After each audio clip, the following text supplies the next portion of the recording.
Nanguna si Senador Cheese Escudero sa survey para sa pagka-VP sa SWS at Bilang Pilipino survey. Pinakainayawan naman sa mga vice presidential candidate si Senador Bongbong Marcos. Umaksyon si Marlene Alcaide. Si Senator Cheese Escudero ang umangat sa mga kandidato para maging pangalawang pangulo ayon sa Bilang Pilipino SWS Mobile Survey na ginawa noong March 31.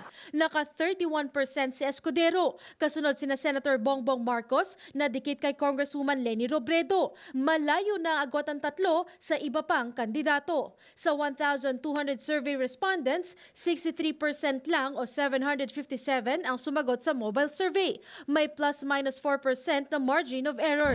It's a very tight race.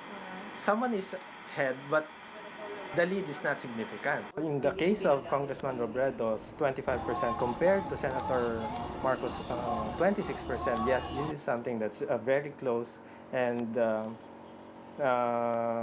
this one we can be more confident to call this as a statistical tie.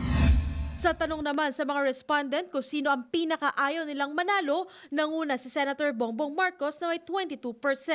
Matatandaang sa mga kandidato sa pagkapangulo, sina Mar Rojas at Vice President Jejomar Binay ang pinakainayawan ng mga respondent sa hiwalay na survey. Ang Liberal Party, ipinunto na hindi random ang naging survey. Kaunti lang daw ang laman nito sa comment section sa YouTube. Hindi raw ito reliable kung ikukumpara sa tradisyonal na survey. Ka-partner na SWS ang TV5 sa pre-election survey. Paliwanag ng SWS, halos walang pinagkaiba sa tradisyonal na proseso ang mobile survey. Gumamit lang ng teknolohiya sa pamamagitan ng cellphone.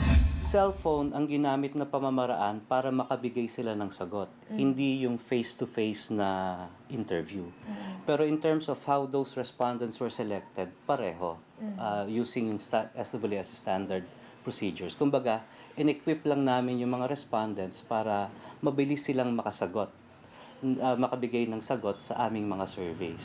Random at face-to-face din ang pagpili sa permanenteng tig-300 respondents mula sa Metro Manila, ibang parte ng Luzon, Visayas at Mindanao. Personal silang nakausap at sinigurong rehistradong botante. Paniguro ng SWS, scientific ang method na ginagamit nila at hindi ito parang isang phone-in survey lang. Napili namin sila sa isang pamamaraan na ginagamit ng SWS sa aming standard nationwide surveys na face-to-face. Paano ginagawa yon? Ito ay gumagamit ng multi-stage sampling na kung saan randomly with probability proportional to size, pinipili namin ang mga probinsya.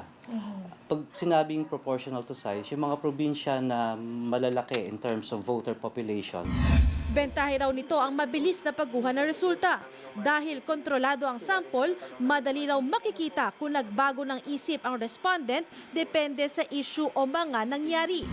paano mo malalaman kung yung may pagbabago sila ng preferences? Yung lahat ng botante na yun, babalikan mo araw-araw or tatanungin mo ngayon, tapos babalikan mo 1 week after para tanungin uli yung same question para malaman kung nagbago ba yung kanilang opinion or preferences. Pangatlo sana, mas maganda, ideal scenario, mabilis yung results. Noong katatapos na TV5 presidential debate halimbawa, pumalo sa 35% ang pumabor kay Poe. Ang nadagdag na boto sa kanila, nakita ng galing sa mga dating pabor kina VP Binay, Rojas at Davao Mayor Rodrigo Duterte. Umaaksyon bilang Pilipino. Marlene Alcaide, News 5. Be sure to come back. Use 5 everywhere. Copyright 2016.